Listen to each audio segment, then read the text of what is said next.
Isn't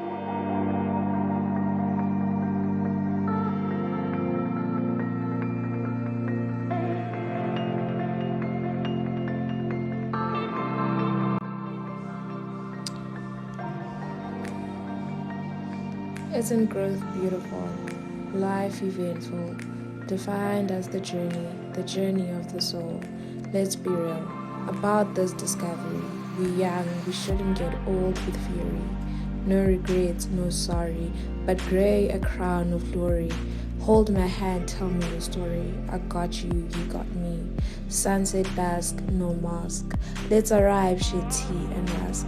No rush, lead the way, embrace the road. For those behind, we mold. We are young and learning. Accumulate plus knowledge, we acknowledge. It's a journey, y'all.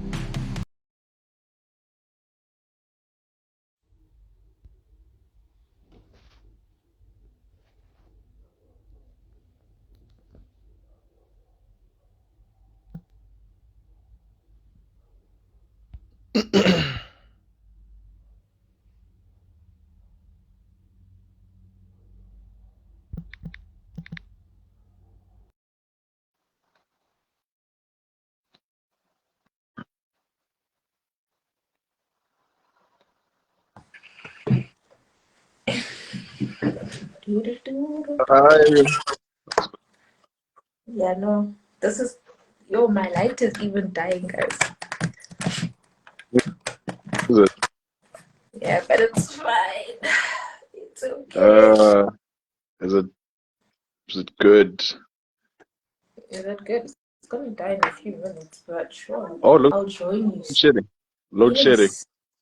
Yes. You're going through the most. Um, No, you'll survive it. You'll survive it. But how are you? how are you? Um, No. I'm awesome.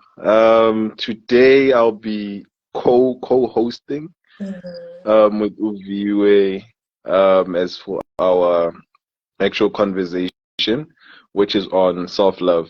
Unfortunately, Lapelle couldn't make it, so you have to deal with my male voice for today, uh, so that we can really be able to proceed with mostly how we're going to be headed down this road, right? So during this conversation, we're just going to have a little bit more of a good content understanding what self-love is, how self-love really progresses, and how we can really, how should I put this? How can we define it in our very own way, right? And Yes. the very first thing that I'm just going to really go into, I know that we had to go into like the host really defining what self-love is. And with me being here today means that now I'm gonna have to define what self-love is. But as the only guy in the room at this point in time, I'm just going to be here, right? And basically ask Goofy as to what she would really just.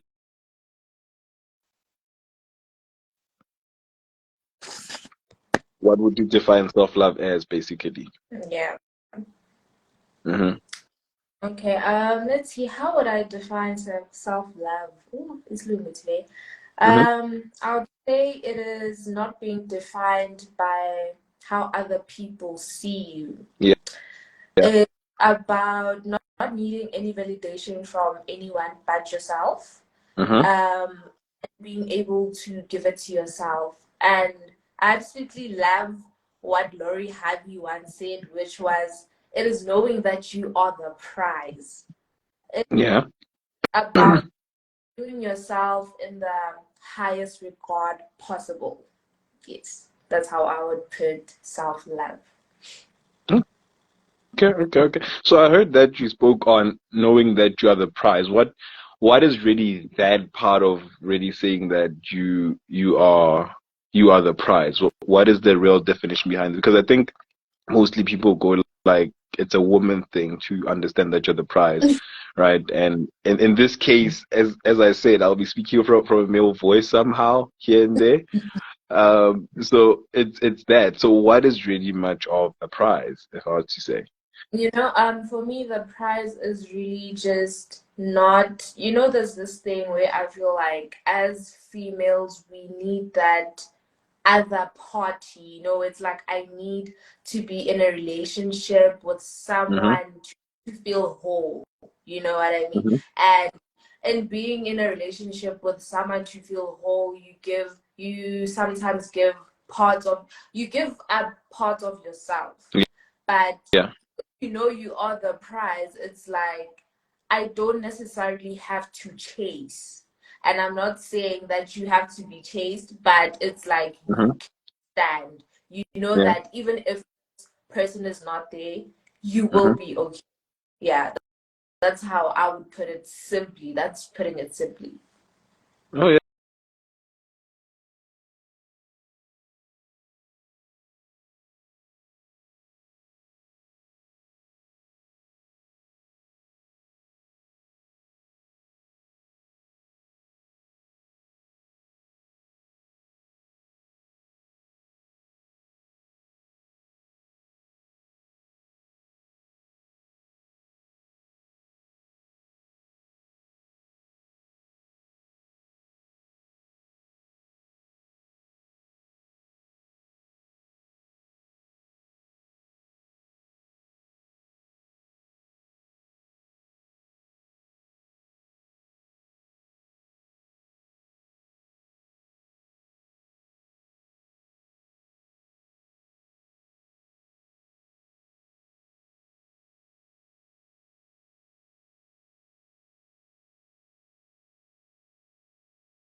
Ah,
there seems to be some network situations going on, guys.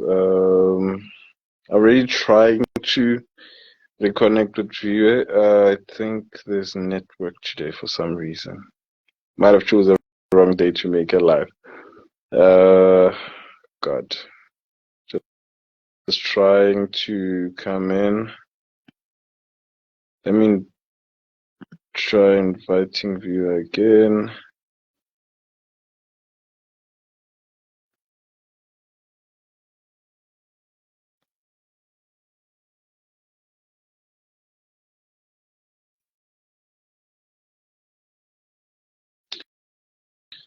I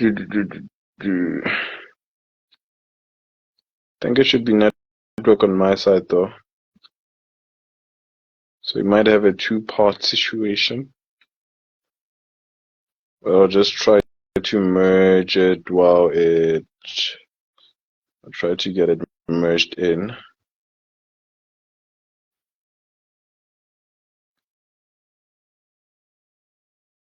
Ooh. Let me go out, everyone. Okay. I was about to start calling on my 2K ancestors. Eh? No, I didn't say that. It's being recorded, so yeah, so you know. I'll maybe try to speak to you later. I'll maybe try to speak to you. Okay, anyway, where were we? It ruined the whole thing for some reason. But Yeah, the whole mood. yeah, man, but it's fine though. We still have the first part. We'll release this in two parts. Makes it more fun for some reason. So, in a way, we then spoke on self-love and narcissism as to why we believe that this generation has more scissors than we did, and for some reason we're even influenced to even have scissors ourselves as 90s. We're like, we should cut, right? It's the state of no reflection. So the actual question was, why is this generation has more scissors than any other generation that came before it? No, you're asking me. Yeah, I'm asking you. I think for us, we already stated what it is. Why is it that you guys are cutting off way too much, if I put it like that? You wake up tomorrow you said red is blue, and I don't agree with that. You have to go. Why does that become? I feel like we could attribute that mostly to our advancement. Yeah. But yeah, our advancements where it's like you wake up today and we view the world like this, and then tomorrow there's a whole new change. Sorry. And there's a whole change. Sorry, someone in the comments is like, because our mental health comes first, which is very okay. true. Okay. Which is very true. It comes Yeah. first. So So with our advancements, I feel like something that your generation did not have that ours has is we have a voice. True. True. We have a voice where it's like it's not limited. We are not limited to what we can say. And with now I'm putting it back to our conversation of self-love. Because with self-love, there's a point where you need to say no to certain things to protect yourself. Yeah. So we are able to do that, and that is why it is said that, as you're saying, we cut off scissors. We're using scissors to cut through lines, you know? Yeah. Because it's to protect ourselves, and we are allowed to have an opinion. Because back in the day, obviously, we know that there were certain things that you could not say to your elders. But now it's like, no, why am I doing it just for this person when it is putting me at risk of being unhappy? You know what I mean? And with our generation, I feel like we have that mentality of, no, I'm going to chase what I want. So like you like, let's take me for example. You know how I am. You know I am a dreamer. You know all the plans that I have planned. If it was that thing of I'm going to sit down and not do something serious about it, no one is going to do that for me. And back in your day, you were not going to be able to do that because there were so many restrictions to what you were capable of doing, because you were restricted from saying certain things. But with our generation, we are allowed that peace that you guys did not have. Ooh, okay. I'm taking that in. We failed to protect ourselves. If you're a 90 in the comment section, we failed to protect us. We stupendously failed to protect ourselves. But it all comes to those points of, when does overprotection becomes way too much? When does it become a sense of, do we really need to start saying, okay, do I need to understand the next person, right? Before I really have to start making the decision of saying, oh, this is me. Because I feel like most of the time, as you're saying right now, right? As I said, too much information becomes too much powerful for somebody in the wrong hands. It then becomes, I don't want to reflect in terms of what this person is saying. I don't want to know what you're saying.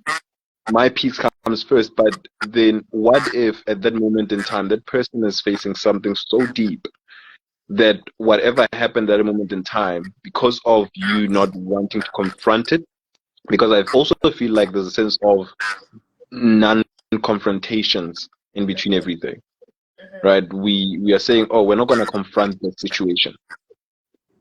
But instead, I'm just going to say, cut you off without confronting it, without really asking what happened to it. And I think that takes away the sense of saying that the next moment you move forward, you didn't take away a lesson.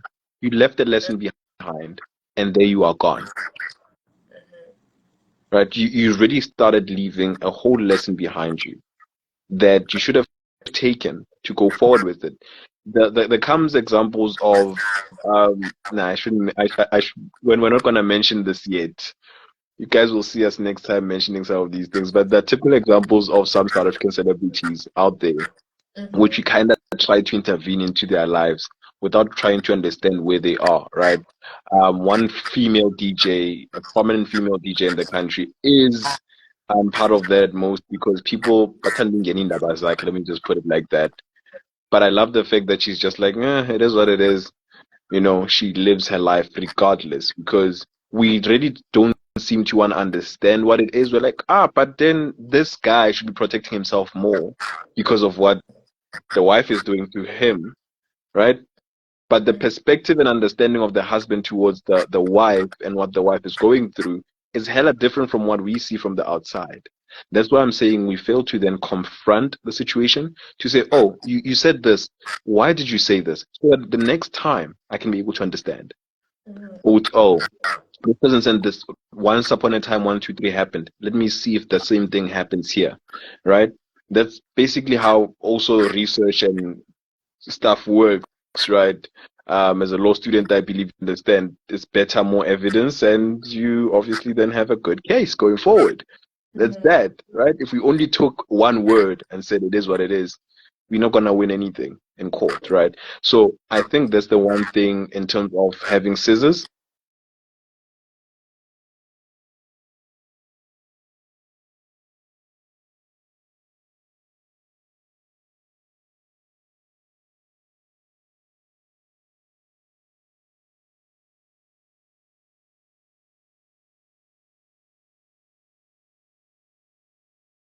Can you hear me? I can hear you. Yeah. So I think just I think that the step back is something that I believe is that like in that confronting part of things. Because I think if we really want to understand how leaders work as well, we take into consideration that majority of leaders are not afraid of confronting situations because the better they confront it, the better it is for them to lead the next generation, right? So would we say that today we have as many leaders as we did possibly a few years ago? Right, you look at your apartheid eras and the people that fought back then, right? Pre 94, obviously, we can see, Uti, honestly speaking, there were more people who were willing to lead because they were willing to confront more, right?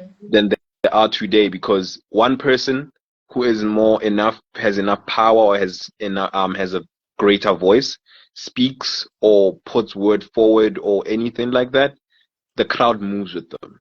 You guys normally call them, what do you call them? Sheep, right? Then the crowd moves towards that direction. That is because we believe that in failure to confront, due to certain fears of cancel culture and other things, we are then depleting leaders who can basically lead our societies into different spectrums of better experiencing life as a society. I think we are at that point whereby we don't have many parts of experiences, but we have one part which we all want to experience, right? I think that's where we really get into that. I think that's where also transition of really self-love really comes in. Um, Understanding that I'm able to really then lead my own pack in that format. So we then line that up to say, what is then the importance of self-affirmations to oneself? You know, up in the morning, I Mhm. stand in front of the mirror Mhm. and I just say a few affirmations, which is why I can't wait to get my journal Mhm. because I'm running out of things to say. Yeah. But anyway, that's another day. Okay.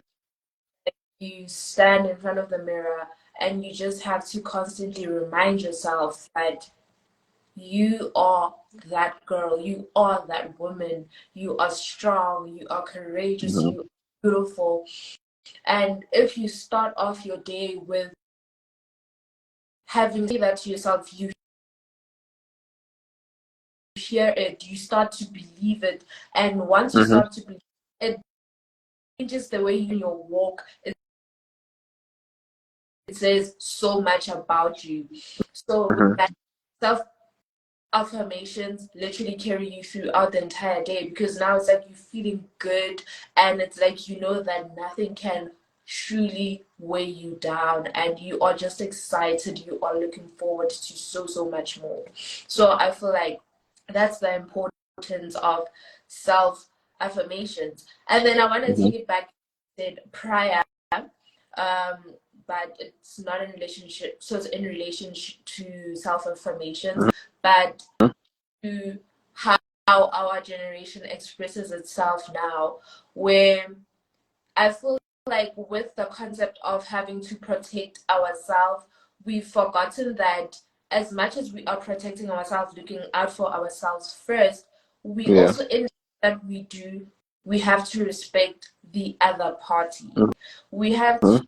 we have to see that and accept that, and it comes back to the confrontation aspect of everything, where it's like this person also has their own opinion, and as much Mhm. as we would like it, we can't all Mhm. have the same ideas. if we had the same ideas, the world would not be changing, would not be moving forward. So it's that thing of now, because we want to have everything happen our way, we lose that sense of for others, and it's like, no, it's my way or the highway, you know what I mean? So it's that thing of, I would rather not sit down with this person, speak to this person, hear what this person is saying. I'm just going to leave everything without actually hearing this person's point of view, because it's like, no. And it's that thing of not being able to hear what somebody else says is also limiting a person's growth, because this could be seeing something that you're not, or this person could be there to actually teach you something else. But with, it's like my way or the highway, so it limits our growth and when our growth is supposed to happen. And it's also a thing of, with our generation, what social media tells us is what we deem fun, is what we deem as the best option, what we deem as what must happen. So yeah.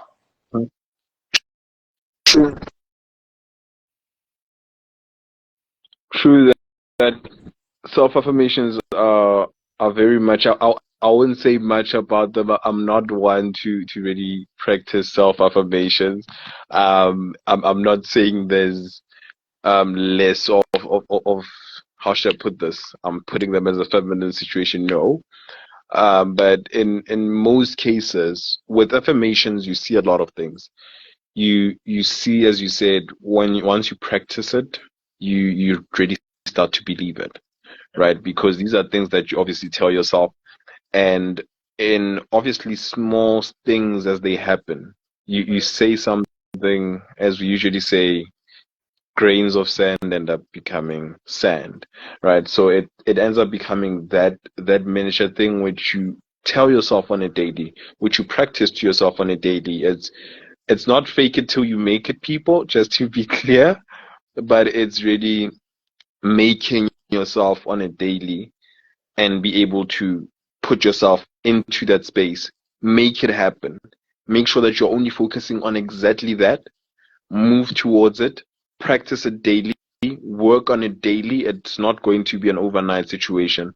It's going to be a daily situation whereby if ever I'm going to be saying that, let's say for instance, because there's this aspect of people dreaming way too much and working a little bit too less. That's one thing that people forget. Once you start over planning, you plan things way too much in your head, and then you're not really moving ahead with them. You end up changing your plans. You end up shifting your plans. You end up doing something else, right?